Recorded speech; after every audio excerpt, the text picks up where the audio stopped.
వందనాలు బ్రదర్.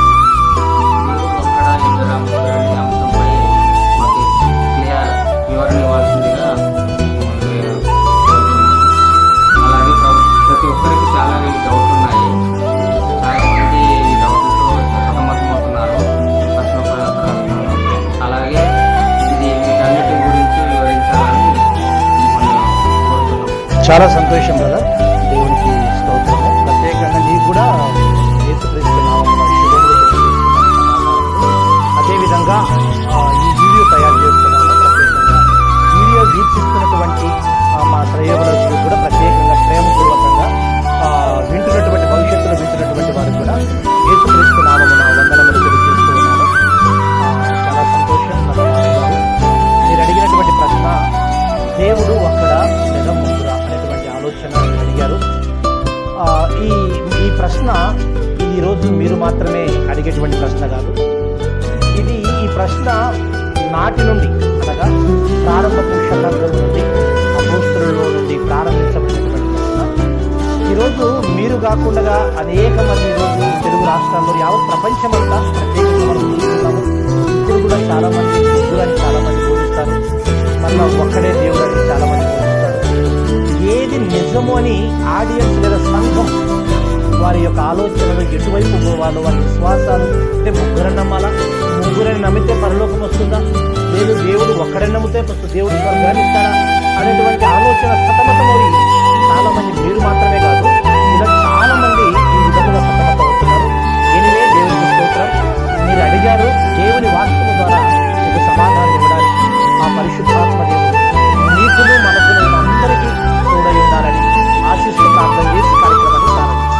పరిశుద్ధుడా, మహోన్నతుడా, దయగల దేవ, ప్రత్యేకంగా ఈ ఉదయకాల సమయంలో తండ్రి ఇదిగో మా సహోదరుడు, మిత్రుడు, పెద్దలు బ్రదర్ రాజు గారిని బట్టి, అదేవిధంగా నన్నును బట్టి ప్రభు ఇదిగో ప్రత్యేకంగా ఈ కార్యక్రమాన్ని ఏర్పాటు చేశారు. అయ్యా, ఈరోజు అనేకమైనటువంటి ప్రపంచంలో ఉన్న ప్రతి ప్రశ్న అనేక మందికి ఉన్నాయి. అందులో ఈ వీడియో చేయడానికి గల కారణం కూడా తండ్రి వీరికి మాత్రమే కాదు సమాధానం. ఇలాంటి ఎందరికైతే ఈ సమాధానాలు ఉన్న ప్రశ్నలు ఉన్నాయో ప్రతి ఒక్కరికి సమాధానం అందించాలనేటువంటి ఒక ఆలోచన కలిగి కార్యక్రమం చేపట్టాం. ఆత్మతో నన్ను నింపండి. మీ ఆత్మ ద్వారా నా మాటలు కాదు, నా సొంత మాటలు కాదు, మీ వాక్యము, మీ మాట, మీ మనసులో ఉన్న మాటలు నా తండ్రి మీ పరిశుద్ధాత్మ శక్తితో మమ్మల్ని నింపి కార్యక్రమాన్ని ప్రతి ప్రశ్నకు సరైనటువంటి సమాధానం నేను కాదు మీరు చెప్పమని మా ప్రభు అయిన యేసుక్రీస్తున్నాము కూడా ప్రార్థిస్తూ కార్యక్రమాన్ని ప్రారంభించుకుంటున్నాము తండ్రి. చాలా సంతోషం అండి. ముగ్గురా ఒక్కరా అనేటువంటి విషయం ఈరోజు మీతో నేను కొన్ని విషయాలు పంచుకుంటున్నాను. చాలా మంది మాట్లాడుతున్నది కూడా దేవుడు ఒక్కడు అనేటువంటి మాట చెబుతూ మరి ముగ్గురున్నారు అనేటువంటి మాట తీసుకొస్తున్నారు. ఉదాహరణ చెప్తున్నాను. ఒక్క మాట బైబిల్ గ్రంథాన్ని మనం తెలిసినట్లయితే నిర్గమకాండము 20వ అధ్యాయము మనము మొదటి 2 వచనాలు చూస్తే, నీ దేవుడైన యెహోవాను నేను తప్ప వేరొక దేవుడు ఉండకూడదు అనేటువంటి మాట మనం చూస్తాం. ఆ వచనాలు కింద చూస్తే, పైన ఆకాశం అందే కానీ, క్రింద భూమి అందే కానీ, భూమి క్రింద నీళ్ళ అందే కానీ ఏ రూపమునైనను మీరు దేవునిగా పోల్చకూడదు అనేటువంటి మాట ఆ వచనాలలో మనం చూడగలుగుతాం. ఇది మనందరికీ తెలిసినట్టు. అంటే ఎవరు మాట్లాడుతున్నారంటే సాక్షాత్ సర్వేశ్వరుడు మాట్లాడుతున్నటువంటి మాట. ఇది మీకు తెలుసు, ఆ వచనాన్ని మీకు తెలుసుకోండి. రెండవదిగా మరొక మాట ఏమంటారు, ఇది బైబిల్ చెప్పేటువంటి సూత్రం. ఇది బైబిల్ చెప్పేటువంటి సూత్రం ఏంటంటే, మనకు దేవుడు ఒక్కడు అని. ఉదాహరణ చెప్తున్నాను. చాలా మంది ఈ మాటను తీసుకొని, దేవుడు ఒక్కడు అనేటువంటి మాటను తీసుకొని చాలా మంది చెబుతున్నటువంటి మాట ఏంటంటే, అక్కడ మరి దేవుడు ఒక్కడు అంటే ఆయన ఎవరు అంటారు. ఆయన ఎవరు అంటే అక్కడ అంటాడు, నేను తప్ప వేరొక దేవుడు మీకు ఉండకూడదని ఈ దేవుడైన యెహోవా సెలవిచ్చేది ఏమనగా అనేటువంటి మాట.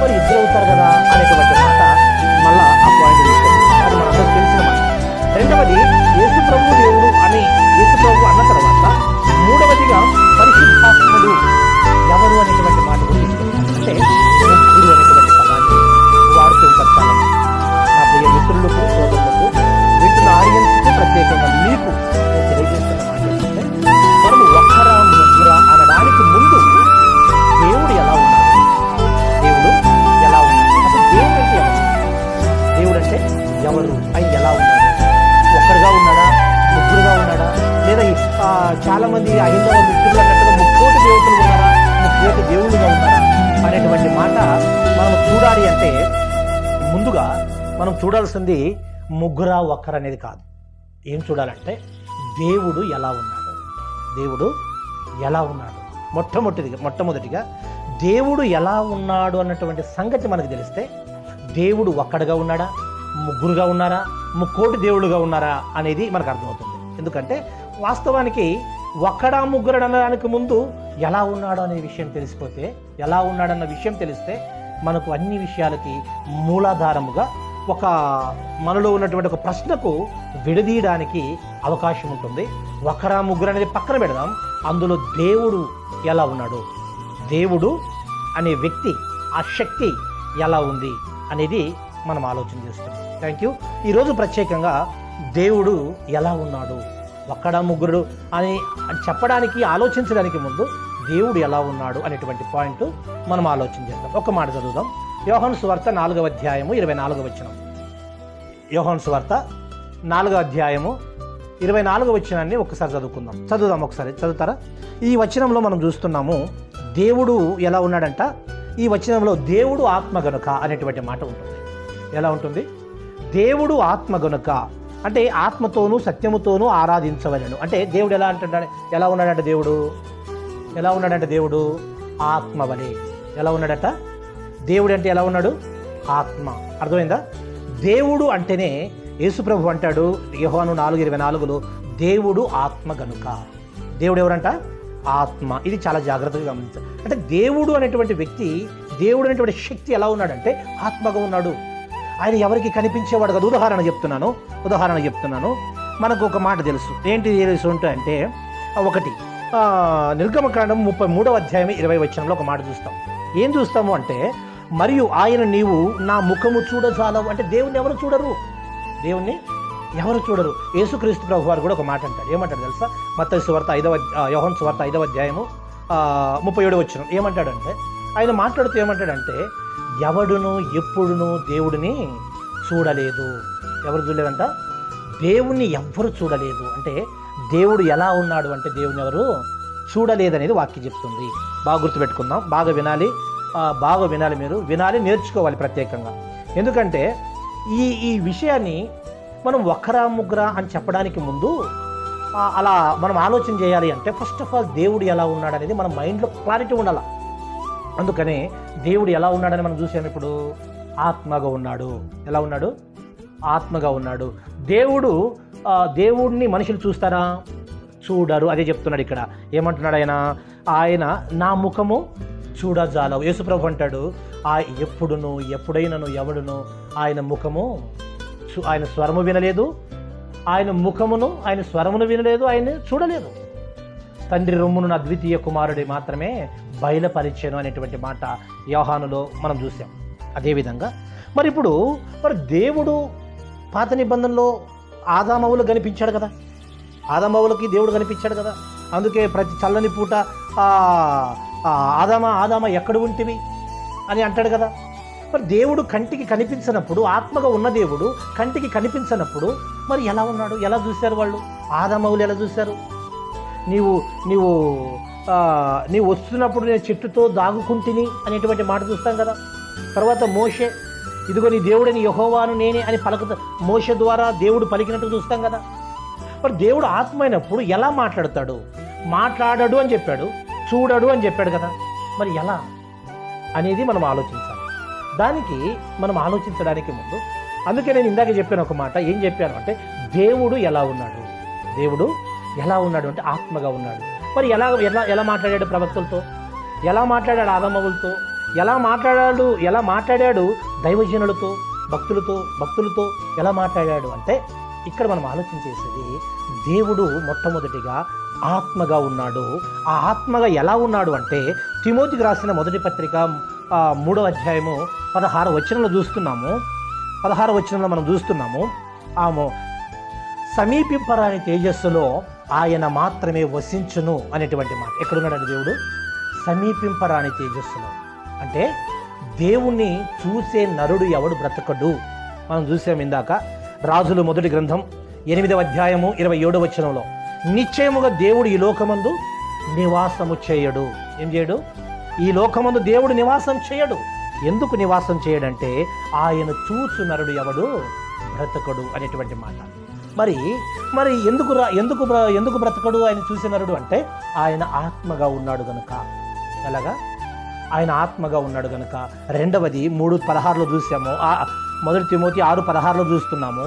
ఎవరు సమీపింపరాని తేజస్సులో ఆయన మాత్రమే ఉన్నాడు. అంటే దేవుని చూడడానికి మన కంటికి మన కన్నులు సరిపోవు. అందువల్ల దేవుడు ఎవరు చూడని సమీపింపరాని తేజస్సులో ఉన్నాడు. రైట్. దేవుడు యొక్క విధి విధానం ఇది. అంటే ఎలా ఉన్నాడు అంటే ఒక శక్తిగా ఉన్నాడు. ఉదాహరణ చెప్తున్నాను. మనకి కరెంటు తెలుసు కదా.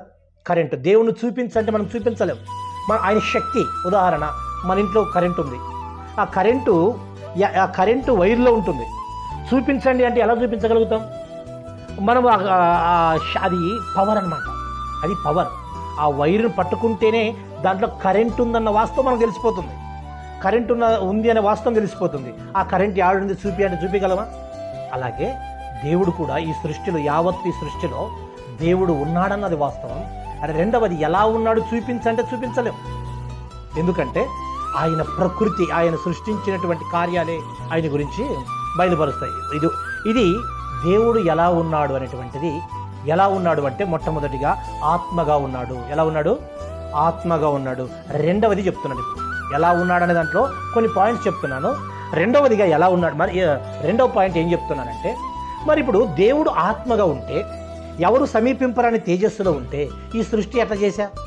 ఈ సృష్టి, ఈ భూమి, ఆకాశము, లేదా సూర్యచంద్ర నక్షత్రములు, ఈ ఖగోళము, కనిపించేవి కనిపించనివి, యావత్ సృష్టిలో అనేకమైనటువంటి సృష్టి నిర్మాణాలు ఉన్నాయి. మరి ఇంత సృష్టి దేవుడు ఆత్మగా ఉన్నప్పుడు దేవుడు వీటన్నిటిని ఎలా కలిగి చేశా అనేది మరొక ప్రశ్న. ఈ సృష్టి కన్నా ముందు, దీనికన్నా ముందు ఉన్నటువంటి ఏంటది, పరలోకాన్ని ఎలా కలుగజేశాడు అనేది ఇది రెండవ పాయింట్గా ఆలోచన చేస్తున్నాం. ఎలా కలుగు చేశాడు అంటే, బ్రదర్ మీరు చాలా గమనించాలి, అదేవిధంగా వింటున్నటువంటి వాళ్ళు కాదు, చాలా జాగ్రత్తగా వినాలి. ఇది ఇంతవరకు దేవుని యొక్క ఎలా ఉన్నాడు అనేటువంటి దేవుని యొక్క వాస్తవిక నిజ స్వరూపాన్ని, ఒక దేవుడు ఎలా ఉన్నాడు అంటే ఆత్మగా ఉన్నాడని చెప్పారు ఇంతకుముందు చెప్పిన బోధకులు కానీ దైవజనులు కానీ. అలానే వాళ్ళు తప్పు అని చెప్పడంలే, కానీ దేవుడు వారికి ఎంతవరకు అయితే వారు ఎంతవరకు అయితే నేర్చుకున్నారు, వాళ్ళు దేవుడు వారి ద్వారా ఎంతవరకు అయితే మాట్లాడాడు అంతవరకే చెప్పారు వాళ్ళు. ఇప్పుడు ఈరోజు ప్రత్యేకంగా ఒక అద్భుతమైన విషయాన్ని మీకు తెలియజేస్తాను. ఏంటంటే దేవుడు ఎలా ఉన్నాడు అంటే ఆత్మగా ఉన్నాడని చెప్పాను. మరి ఎలా సృష్టిని చేశాడు అంటే ఆయన్ను మీ కళ్ళ ముందు నేను పెడతా. ఇప్పుడు దేవుడు ఎలా ఉన్నాడో చూపిస్తాను. నేను వాక్యం ద్వారా ఎలా ఉన్నాడో నేను చూపిస్తాను. ఉదాహరణ చెప్తున్నా. దేవుడు ఈ సృష్టిని ఎలా చేశాడంట? ఆదికాండము 1వ అధ్యాయము 2వ వచనం. ఆది యందు దేవుడు భూమి ఆకాశమును సృజించెను. దేవుడు భూమి 3, 4, 5 వచనాలు ఇట్లా మొత్తం ఆ అధ్యాయం మొత్తం చదివితే దేవుడు పలకగా కలిగెను. అంతేనా? ఈ సృష్టి ఎలా కలిగిందంట? భూమి కలుగుగాక, ఆకాశము కలుగుగా, భూమి ఆకాశములు కలుగుగాక, పశువులు కలుగుగాక అంటే ఆ వచనాలు మనం చూస్తే ఏం కనిపిస్తుంది? అక్కడ దేవుని నోట నుండి ఇవన్నీ కలిగినాయి. ఉదాహరణ హెబ్రీ పత్రిక 1:3 వచనం చూస్తాము. దేవుని వాక్యము వలన ప్రపంచములు నిర్మాణములయ్యున్నవి అంటాడు అక్కడ. అంతేనా? దేవుని వాక్యం వల్ల ప్రపంచములు నిర్మాణములయ్యున్నవి అంటాడు. అదేవిధంగా అంటే ఈ సృష్టి ఎలా వచ్చింది అంటే దేవుని వాక్యము వలన. అంటే వాక్యం అంటే అర్థం ఏంటి? మాట వలన.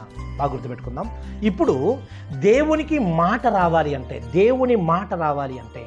దేవునికి మాట రావాలి అంటే ఆత్మ ద్వారా మాట వస్తుందా? అర్థమైందా? ఆత్మ ద్వారా మాట వస్తుందా? మరి దేవుడు ప్రవక్తలతో మాట్లాడాడు కదా. ఎట్లా మాట్లాడాడు? ఇదిగో చాలామంది దేవుని ఆదాము అవ్వలు చూశారు కదా, ఆది దంపతులు. మరి ఎలా చూశారు దేవుణ్ణి అంటే, ఇక్కడ దేవుడు మొట్టమొదటిగా ఎలా ఉన్నాడు అంటే ఆత్మగా ఉన్నాడు, వెలుగుగా ఉన్నాడు, ఒక శక్తిగా ఉన్నాడు. బాగా గుర్తుపెట్టుకో, ఒక శక్తిగా ఉన్నాడు. అదేవిధంగా దేవుడు ఈ సృష్టి నిర్మాణము చేయకమునుపు ఉదాహరణ బైబిల్లో దేవుని కాలాలలో 3 కాలాలు ఉంటాయి. ఏ కాలాలు ఉంటాయి తెలుసా? 1 ఆది కాలము, 2 అనాది కాలము, 3 పురాతన కాలము. ఈ 3 కాలాలు బైబిల్ కాలాలు ఏమంటే 1 ఆది కాలం, 2 అనాది కాలం, 3 పురాతన కాలం. ఈ 3 కాలాలు మనం బాగా తెలుసుకోవాలి. అంటే దేవుని సృష్టి దేవుడి గురించి తెలియాలంటే మనకి ఈ 3 కాలాల గురించి తెలియాలి. పురాతన కాలము, ఆది కాలము, అనాది కాలం. ఈ 3 కాలాలలో దేవుని యొక్క ప్రణాళిక ఇమిడి ఉన్నది. ఎలా ఇమిడి ఉన్నదో ఉదాహరణ చెప్తున్నాను. ఎలా ఇమిడి ఉన్నదో ఒక విషయం చెప్తున్నాను. మొట్టమొదటిగా ఇప్పుడు దేవుడు ఆత్మగా ఉన్న దేవుడు మొట్టమొదటిగా ఏం చేసుకున్నాడంటే, దేవుడు ఆత్మ ఉన్నాడు కదా, ఆత్మగా ఉన్న దేవుడు ఆ ఆత్మ తనకు తానే శరీరాన్ని కలుగు చేసుకున్నాడు. ఇది ఎవరు చెప్పలేదు ఇంతవరకు. బాగా నీకు వచనాన్ని ఇస్తా, చెప్పేదే నోటికి వచ్చిన ఎన్నని చెప్పచ్చు. ఇక్కడ అది కాదు పాయింట్. ఇక్కడ నోటికి వచ్చిన చెప్పేది కాదు. ఇక్కడ దేవుడు ఆత్మగా ఉన్న దేవుడు, ఉదాహరణ చెప్తున్నాను, కరెంటు తీగుల్లో ఉంటుంది. ఆ కరెంటు ఉంది అని చెప్పడానికి బల్బ్ పెరిగితేనే, ఇదిగో ఆ బల్బ్ పెడితేనే ఏమొస్తుంది, కరెంటు ఉంది అని మనం చూస్తాం. అలాగే దేవుడు ఉన్నాడు అని చెప్పడానికి చూడడానికి, మాట్లాడడానికి ఏం అవసరమై ఉన్నది అంటే, ఆయనకంటూ ఒక శరీరం అవసరమై ఉన్నది. ఏమవసరము? శరీరం. ఎవరికి? ఆత్మగా ఉన్న దేవునికి శరీరం అవసరమైంది. ఎందుకు శరీరం అంటే, ఇదిగో ఈ సృష్టి కలిగి చేయాల. ఎట్లా కలిగి చేయాలి సృష్టి? పలకగా అంటే ఏముండాలా? బాడీ ఉండాలా, అంటే నోరు ఉండాలా. పలకగా అంటే ఏముండాలా? శరీరం ఉండాలా. అందువల్ల దేవుడు అస్తములు నన్ను నిర్మాణము చేసినటువంటి మాట చూస్తామంటే, దేవుడికి ఏమున్నాయి అంటే బాడీ కలుగు చేసుకోవాలి. ఏంటి ఆ బాడీ అంటే? బాడీ అంటే శరీరం కలుగు చేసుకోవాలి. ఎక్కడ ఉంది బైబిల్? ఎక్కడైనా ఉందా దేవునికి ఒక శరీరం కలుగు చేసుకున్నది? ఏడ ఉందా? నీకు వచ్చిన ఆధారంతో చూపిస్తున్నాను. ఉదాహరణ చెప్తున్నాను. ఒక మాట చదువుకుందాం. సామెతల గ్రంథం 8వ అధ్యాయం. సామెతల గ్రంథం 8వ అధ్యాయం చదువుదాం ఒకసారి. సామెతల గ్రంథం 8వ అధ్యాయము 8వ అధ్యాయము ఒక్క మాట. 8వ అధ్యాయం చదువుదాం ఒక్కసారి. 8వ అధ్యాయము 22వ వచనం నుండి 22వ వచనం నుండి ఏం చూస్తాం? 8వ వచనం, పూర్వకాలమందు తన సృష్టి ఆరంభమున యెహోవా తన కార్యములలో ప్రప్రదమైనదిగా యెహోవా నన్ను కలుగజేసెను. ఎవరు మాట్లాడుతున్నారు ఇక్కడ? చాలామంది ఏమంటారంటే యేసు ప్రభు మాట్లాడుతున్నారండి అంటారు ఒక భాగం. రెండో వర్గం ఏమంటుంది అంటే, ఇక్కడ మాట్లాడుతున్నది జ్ఞానము అంటారు. ఇక్కడ బాగా గుర్తుపెట్టుకో, ఇక్కడ మాట్లాడుతున్నది యేసుక్రీస్తు ప్రభువారే. ఇక్కడ ఒక మాట చెప్తున్నాను. ఏం మాట్లాడుతున్నాడంటే, సృష్టి పూర్వకాలమందు. ఏ కాలం ఇది? 3 కాలాలు చెప్పాను. ఏ కాలము? 1 పూర్వకాలం, 2 అనాది కాలం, 3 ఆది కాలం. పూర్వకాలంలో ఏం జరిగిందంటే, పూర్వకాలానికి ముందు ఏమున్నాడంటే, దేవుడు ఆత్మగా ఒక్కడే ఉన్నాడు. ఎవరు లేరు. ఇంకా దేవుడు ఒక్కడు ఆత్మగా ఒక్కడే ఉన్నాడు. ఏ సృష్టి లేదు, ఏ నిర్మాణం లేదు, దేవదూతులు లేరు, ఎవరెవరెవరు లేరు. వన్ అండ్ ఓన్లీ కేవలం దేవుడు మాత్రమే ఉన్నాడు. ఆయన ఎలా ఉన్నాడంటే వెలుగుగాను లేదా ఆత్మగాను ఉన్నాడు. ఆ వెలుగుగా ఉన్న దేవుడు ఏం చేశాడంటే, తనకు తాను ఒక శరీరాన్ని కలుగు చేశాడు. ఏం చేశాడు? శరీరాన్ని కలుగు చేసుకున్నాడు. అదే అంటున్నాడు ఇక్కడ. శరీరం మాట్లాడుతుంది ఇక్కడ. ఈ 22వ వచనంలో ఎవరు మాట్లాడుతున్నారంటే, దేవుని ఆత్మైన దేవుని యొక్క శరీరం మాట్లాడుతుంది. ఎట్లా మాట్లాడుతుందంటే, ఇదిగో పూర్వకాలం అందు. ఏ కాలం అది? పూర్వకాలం అంటే, ఆ పూర్వకాలం అంటే ఇంకా ఈ భూమి లేదు, ఆకాశం లేదు, సృష్టి లేదు, ఇంకా పరలోకమే లేదు. ఇంకా అక్కడ పరలోకమే లేదు. ఇంకా అప్పుడు ఆ పరలోకం లేకముందు ఆయన అంటాడు, పూర్వకాలమందు ప్రప్రదమైనదిగా యెహోవా నన్ను కలుగు చేశాను. ఎవరంటే యెహోవా నన్ను కలుగు చేశాను అంటున్నాడు. రెండవది 22వ వచనంలో, 23వ వచనంలో, అనాది కాలము మొదలుకొని మొదటి నుండి భూమి ఉత్పత్తి అయిన కాలము వరకు పూర్వము నేను నియమింపబడి తిని, ప్రవాహ జలములు లేనప్పుడు, నీళ్లతో నిండిన ఊటలు లేనప్పుడు నేను పుట్టి తిని. తర్వాత అంటాడు, పర్వతములు స్థాపింపబడక మునుపు, కొండలు పుట్టక మునుపు, భూమి దాని మైదానము ఆయన చేయక మునుపు, నేల మట్టి రవంతయు కూడా లేనప్పుడు నేనేమైతిని? పుట్టి తిని అంటాడు. అంటే ఎవరు పుట్టారంటే యేసుప్రభు అంటారు. అందరూ కరెక్టే, నేను కాదంటారు. కానీ ఇక్కడ మాట్లాడుతున్నది ఎవరు అంటే, దేవుని యొక్క శరీరం. ఎవరైనా ఉదాహరణ చెప్తున్నాడు. అక్కడ దేవుని యొక్క శరీరం అని ఎట్లా చెప్పగలుగుతున్నావు అని అనొచ్చు. ఉదాహరణ చెప్తున్నాను. 91వ కీర్తన ఒకసారి బయట. కీర్తన గ్రంథము 91వ అధ్యాయం. కీర్తన గ్రంథము 91వ అధ్యాయం 9వ వచనం ఒకసారి చదువుకుందాం. కీర్తన గ్రంథం 91వ అధ్యాయము కీర్తన గ్రంథం 91వ అధ్యాయము 9వ వచనం.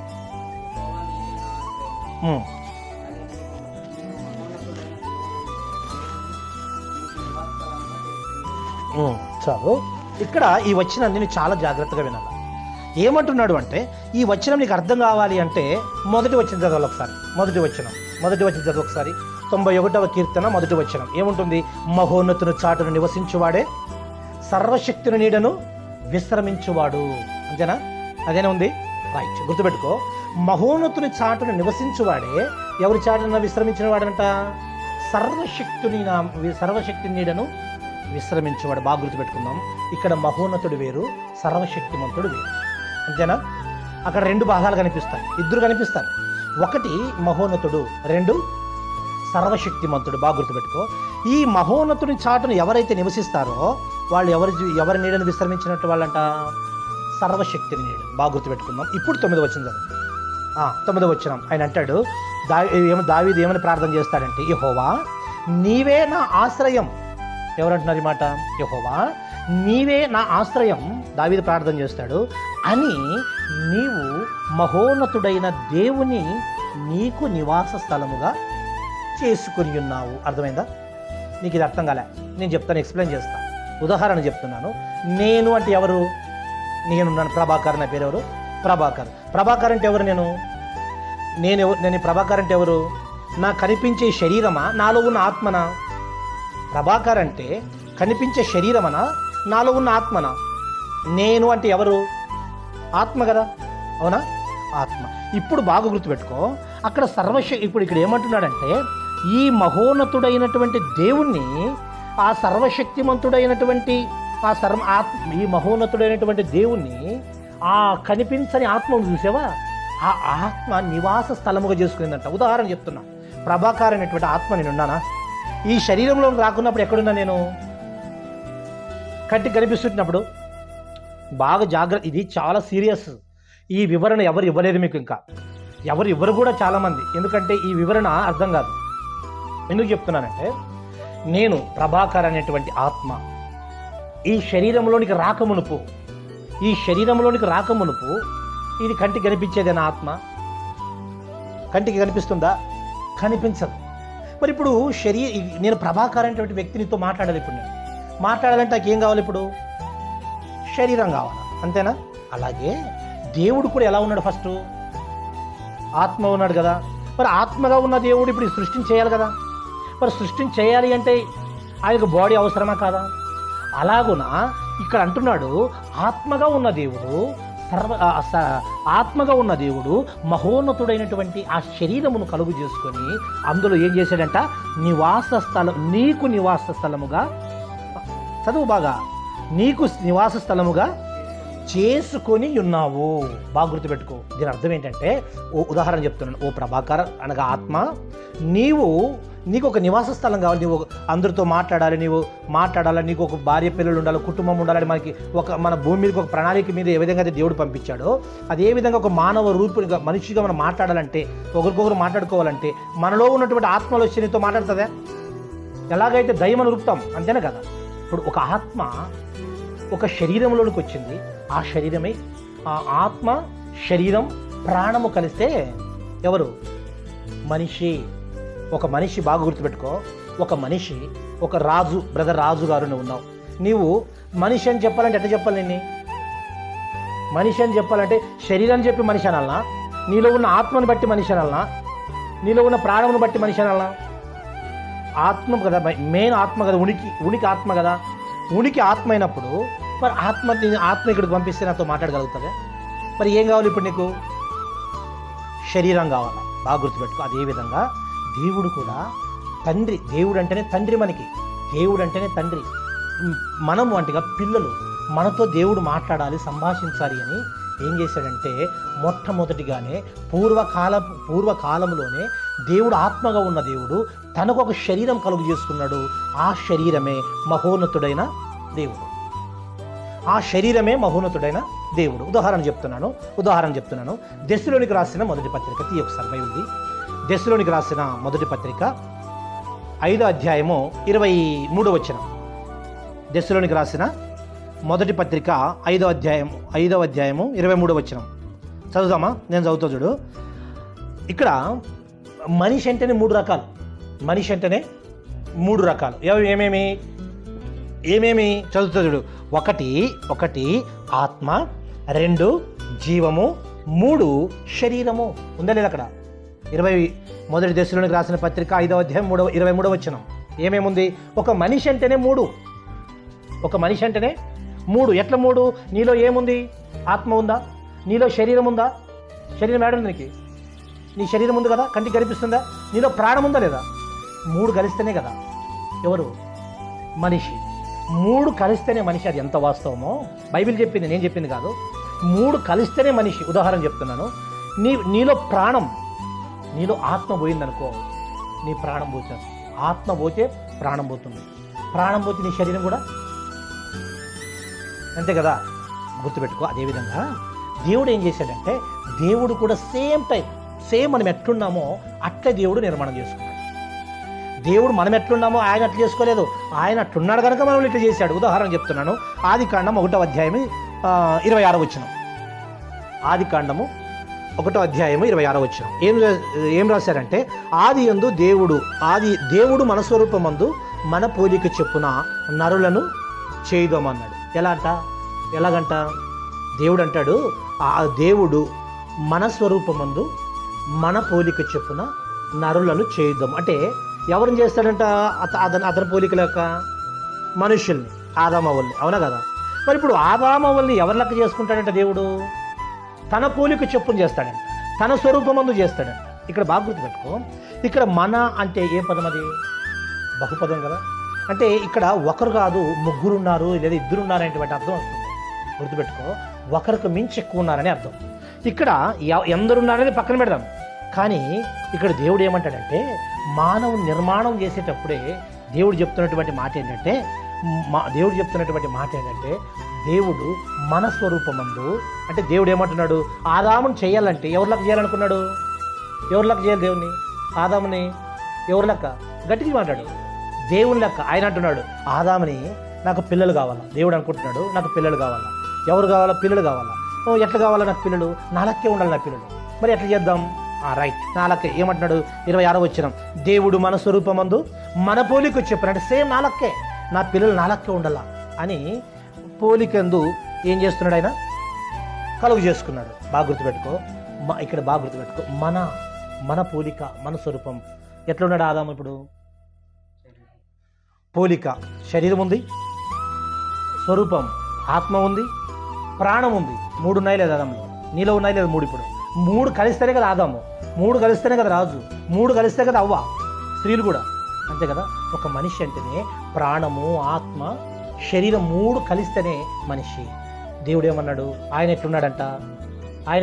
దేవుడు ఎట్లున్నాడంట? ఇప్పుడు మనుషులు ఎట్లా కలిగి చేసుకున్నాడు? సేమ్ దేవుడు ఎట్లుంటే మనల్ని కూడా అట్లా చేసుకున్నాడు కదా. మరి ఇప్పుడు దేవుడు ఎట్లున్నాడు? దేవుడు కూడా శరీరం ఉంది, ప్రాణం ఉంది, ఆత్మ ఉంది. కానీ బాగా గుర్తుపెట్టుకో, ఇక్కడ దేవుడు ఎట్లుంటే మనము అట్లే ఉన్నాం. కానీ మనం చనిపోతాము, దేవుడు చనిపోతాము. దేవునికి పుట్టుకలు చావులున్నావు. మరి ఏమిటికి పుట్టుకలు ఉంటుందంటే శరీరానికి పుట్టుకుంటుంది. ఆత్మకు దేవునికి పుట్టుక ఉండదు, చావు ఉండదు. గుర్తుపెట్టుకు. ఉదాహరణ చెప్తున్నాను. అందువల్ల దేవుడు ఎట్లా కలుగు చేశాడు అంటే, దేవుడు ఎట్లున్నాడు? ఇప్పుడు మనం ఎట్లుంటే దేవుడు అట్లే ఉన్నాడు. అందువల్ల దేవుడికి శరీరం ఉంది, దేవునికి శరీరం ఉంది. ఉదాహరణ చెప్తా, శరీరం ఉంది అని చెప్పడానికి 91వ కీర్తన 9వ వచనం చెప్పాను. 91వ కీర్తన 9వ వచనం చెప్పాను. మరొక మాట చెప్తాను, బాగా విను. దేవునికి శరీరం గురించి చెప్తున్నా. కొలస్సీలకు రాసిన పత్రిక 1వ అధ్యాయము 15 నుండి 18 వచనం. కొలస్సీ పత్రిక 1వ అధ్యాయము 15వ వచనం ఏమంటున్నాడంటే, ఇక్కడ బాగా గుర్తుపెట్టుకున్నానా బ్రదర్ రాజు గారు, బాగా వినాలా. ఆయన ఎవరైనా అంటే యేసు ప్రభు. ఆయన అదృశ్య దేవుని స్వరూపి అయి. అదృశ్య దేవుని ఎవరంట? అదృశ్య అంటే అర్థమేమి? అదృశ్య అంటే అర్థం ఏంటి? దృశ్యము అంటే అర్థం ఏంటి? దృశ్యం అంటే కనిపించేది, అదృశ్య అంటే కనిపించనిది. మరి దేవుడు ఎలా ఉన్నాడు? కనిపించని వాడు. దేవుడు ఎలా ఉన్నాడు? ఆత్మ. కనిపిస్తుందా అంటే అదృశ్యుడు, కనిపించని వాడు. అలాగే అదృశ్య దేవుని స్వరూపి అయి సర్వ సృష్టికి ఆది సంభూతుడనై. ఎవరైనా? యేసుప్రభు. అంటే దేవుడు కనిపించని దేవుడు కనిపించేటట్టుగా ఉన్నాడు. ఎట్లా ఉన్నాడు? ఇప్పుడు శరీరంతో ఉన్నాడు కాబట్టి. అర్థమైందా? అంటే యేసు ప్రభు యొక్క దేవుని ఆత్మ కలిగినటువంటి దేవుని యొక్క శరీరమే యేసు ప్రభు. ఉదాహరణ చెప్తున్నాను. ఉదాహరణ 18వ వచనం, సంఘము అను శరీరమునకు ఆయనే శిరస్సు. ఎవరైనా సంఘము, మనము. ఎవరు సంఘం అంటే? మనం సంఘం. శిరస్సు ఎవరు? అవయవాలు మనం. సంఘము క్రీస్తు. శిరస్సు ఎవరు? తండ్రి. శిరస్సు దేవుడు. అంటే బాగా గుర్తుపెట్టుకో, ఇక్కడ అవయవాలంటే సంఘం, మనం. అవయవాలంటే మనం. సంఘము అనగా క్రీస్తు, అందరినీ సంపూర్ణమైన క్రీస్తు. ఆయనకు శిరస్సు ఎవరంటే తండ్రి, దేవుడు. ఇది ఎంత వాస్తవమో ఉదాహరణ చెప్తున్నాను. అది ఎంత వాస్తవమో ఇది ఎంత వాస్తవమో దేవుడు కూడా అలా ఉన్నాడు అని చెప్పడానికి వాస్తవం. ఉదాహరణ చెప్తున్నాను. అదే కొలస్సీ పత్రిక 2వ అధ్యాయం 9వ వచనంలో కూడా, కొలస్సీ పత్రిక 2వ అధ్యాయము 9వ వచనంలో కూడా ఇదే మాట చెప్తున్నాడు. ఒకసారి చదువుతాను, ఆ మాట కూడా నేనే చదువుతున్నాను. ఏమంటున్నాడంటే, ఎలాగనగా దైవత్వము యొక్క సర్వ పరిపూర్ణత క్రీస్తు శరీరముగా క్రీస్తునందు నివసించుచున్నది. అంటే దేవుని యొక్క పరిపూర్ణత, దేవుని యొక్క సంపూర్ణమైనటువంటి పరిపూర్ణత, కనిపించని దేవుడు కనిపించాలంటే క్రీస్తు శరీరముగా నివసించను అనే మాట చూస్తున్నాం. అర్థమైందా? ఇక్కడ మనం ఆలోచించేది ఏంటంటే, దేవుడు ఎలా ఉన్నాడు అంటే, ఓవరాల్గా చెప్తున్నాను. ఇప్పుడు ఇంతవరకు రెఫరెన్స్ ఇచ్చాను, ఇప్పుడు ఓవరాల్గా చెప్తున్నాను అర్థం కావడానికి. దేవుడు ఎలా ఉన్నాడు అంటే, ఒక్కరా ముగ్గురు అనేది పక్కన ఆలోచన చేద్దాం, తర్వాత ఆలోచన చేద్దాం. ఫస్ట్ ఆఫ్ ఆల్ దేవుడు ఎలా ఉన్నాడు అంటే, దేవుడు ఆత్మ కలిగిన దేవుడు. దేవుడు ఆత్మ కలిగిన దేవుడు. ఆ ఆత్మ కలిగిన దేవుడు, ఈ ఆత్మ కలిగిన దేవుడు ఈ సృష్టిని నిర్మాణం చేయాలంటే తనకు తానే శరీరం కలుగు చేసుకున్నాడు. ఇందాక వచనాలు ఇచ్చాను, సామెతల గ్రంథం 8:22 నుండి 31 వచనాలు చూస్తే అక్కడ శరీరము కలుగు చేసుకున్నట్టు చూస్తాం. అది శరీరమే కాదా అని రుజువు చేయడానికి ఏంటి అంటే 91వ కీర్తన 9వ వచనం చూసాము. తర్వాత కొలస్సీ పత్రిక 1:15 చూసాము. అదే కొలస్సీ పత్రిక 2:9 వచనం చూసాము. ఏంటి అంటే, దేవుడు కనిపించని వాడు, ఆయన ఆత్మ కనిపించని వానికి కనిపించే శరీరం చేసుకున్నాడు అని చెప్పడానికి దేవునికి శరీరం ఉంది. అందువల్ల దేవుడు మాట్లాడాడు. అందువల్ల ఇదిగో ఆదాము ఎక్కడున్నావు అన్నాడు ఆ రోజు. ఎవరిని? ఏదెన్ తోటలో. ఆదాము ఎక్కడున్నావు? ప్రభువా యెహోవా నీ వచ్చుట చూసినను దాగుకుంటిని అంటాడు. అంటే మాట్లాడాడే లేదా? ఎవరు మాట్లాడారు? దేవుడు మాట్లాడడం లేదు ఆదాంతో. మరి ఎలా మాట్లాడాడు? ఆయన స్వరము ఎవరు వినడం చెప్పాడు కదా యేసు ప్రభు. అంటే ఆత్మగా ఉన్న దేవుడు, ఆత్మగా ఉంటే మాట్లాడితే ఎవరు వినరు? మరి శరీరం ధరించుకున్నాడు కనుక మాట్లాడాడు. ఇప్పుడు మాట్లాడాడు కనుక ఆదాం విన్నాడు కనుక సమాధానం ఇచ్చాడు. అంటే ఇక్కడ ఓవరాల్గా దేవుడు ఎలా ఉన్నాడంటే, శరీరము కలుగు చేసుకొని శరీరంలో ఉన్నాడు. ఆ శరీరంలో ఉంటాడు. అవసరమైతే విడిపోగలుగుతాడు. శరీరంలోనికి ఎంటర్ అవుతాడు, ఆ శరీరం నుండి విడిపోగలుగుతాడు. ఉదాహరణ చెప్తున్నాను. ఎలా ఉదాహరణ చెప్తున్నానంటే, ఇప్పుడు నీవు ఉన్నావు, నీలో ఎవరెవరు ఉన్నారు? మీరు మనిషి అంటే ఎవరెవరు? ఆత్మ, శరీరము, ప్రాణం. ఈ మూడు ఒకటి లేకపోయినా ప్రమాదమే. ఈ మూడులో ఆత్మ ఉండి ప్రాణం లేకున్నా ప్రమాదమే. ప్రాణం ఉండి ఆత్మ లేకపోతే, ప్రాణము ఆత్మ ఉండి శరీరం లేకపోతే ప్రమాదమే. మనిషి కాదు నువ్వు. అది ఎంత వాస్తవమో దేవుడు కూడా. దేవుడు ఇప్పుడు నీ మూడున్నావు కదా, మూడుని విడిపోలేవు. ప్రాణం ఒక తుట్టు, ఆత్మ ఒక తుట్టు, శరీరం ఒక తుట్టు, నీవు విడిపోలేవు. అర్థమైందా? నీ విడిపోవు. కానీ దేవుడు విడిపోగలుగుతాడు. దేవుడు ఆత్మ సపరేట్ అవుతుంది, ప్రాణము సపరేట్ అవుతుంది, రెండవది శరీరము సపరేట్ అవుతుంది. ఎలాగూ అంటే నేను నెక్స్ట్ వీడియోలో చెప్తాను. ఎలాగూ అంటే దేవుడు ఎలా ప్రత్యక్షతలో నేను నెక్స్ట్ వీడియోలో చెప్తాను.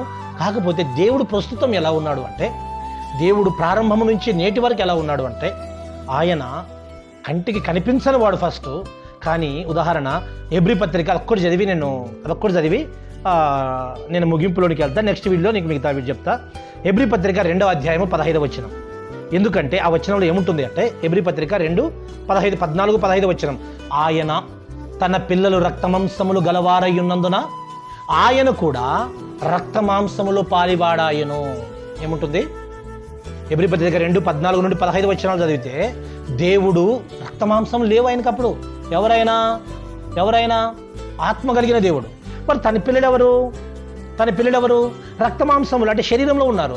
మరి ఏమయ్యాడంటే అప్పుడు ఏమయ్యాడంటే దేవుడు ఇప్పుడు తన పిల్లలు రక్తమాంసములు గలవారై ఉన్నందున ఆయన కూడా ఏమయ్యాడు, రక్తమాంసములలో పాలివాడు ఆయను. అంటే అర్థం ఏంటంటే, ఉదాహరణ ఒక ఎగ్జాంపుల్ చెప్పిన ముగింపులోకి వెళ్తా. ఇప్పుడు ఉదాహరణ చెప్తా. చీమలు ఉన్నాయనుకో, చీమలు ఉదాహరణ. ఇప్పుడు చీమలు ఉన్నాయనుకో, చీమలలో ఒక చీమలు తప్పులు చేస్తున్నాయి. కొన్ని మంచి చీమలు ఉన్నాయి, కొన్ని చెడు చీమలు ఉన్నాయి. ఈ చెడ్డ చీమలు ఎవరైతే తప్పుడు మార్గం వెళుతున్నటువంటి చెడు చీమలు ఉన్నాయి చూసావా, ఆ చెడు చీమలకి ఈ మనిషిగా నీవు తప్పు చేస్తున్నావు అని చెబితే అవి వినపడుతున్నాయా? వాళ్ళకి వినపడుతున్నాయా? నీవు చెప్తే, మానవుడుగా నీవు చెప్తే వినపడతాయా? వినపడవు, గ్రహించవు. ఆవిడ భాష ఆవిడదే, ఆవిడ పని ఆవిడదే, మనం అదిరే మన ప్రాబ్లమే, అంతేనే కదా. మరి ఇప్పుడు ఆ చీమకు నువ్వు సమాధానం ఇవ్వాలి. ఇప్పుడు అది చెడిపోతుంది, దానికి ఇప్పుడు నువ్వు దాన్ని ఒక సరైనటువంటి మార్గంలో నడిపించాలంటే నువ్వేం చేయాలి? ఇప్పుడు నీవు చెబితే వినిపించుకోదు, నీవు చెప్పే మాట దానికి అర్థం కాదు, నీవు చెప్పే భాష నీకు అర్థం కాదు, దానికి అర్థం కాదు. మరి ఇప్పుడు ఏం చేయాలి? దానికి చెప్పాలంటే నీవేం చేయాలంటే, దానికి చెప్పాలంటే నీవు తన వేలో నీవు వెళ్ళిపోవాలి. ఇప్పుడు నువ్వు నీ మార్గంలో ఉండి నీ లెక్క నీవు చెప్తే దానికి అర్థం కాదు. ఇప్పుడు నువ్వేం చేయాలంటే, నీవు దాని మీద జాలిపడి, ఇప్పుడు నీవు కూడా ఒక చీమగా తయారై వెళ్ళి ఆ చీమ దగ్గరికి వెళ్ళి ఏదేదో దాని భాషలో, ఏదైతే దాని భాష చూస్తావు, ఎదురు బదులు వస్తున్నప్పుడు ఈ తగలకాయ గొడవడి పట్టుకొని పోయేది మనం చూస్తాం. తన భాషలో ఒక చీమగా నువ్వు వెళితే ఆ చీమ భాషలో వెళ్ళి చెబితే అప్పుడు వింటుంది.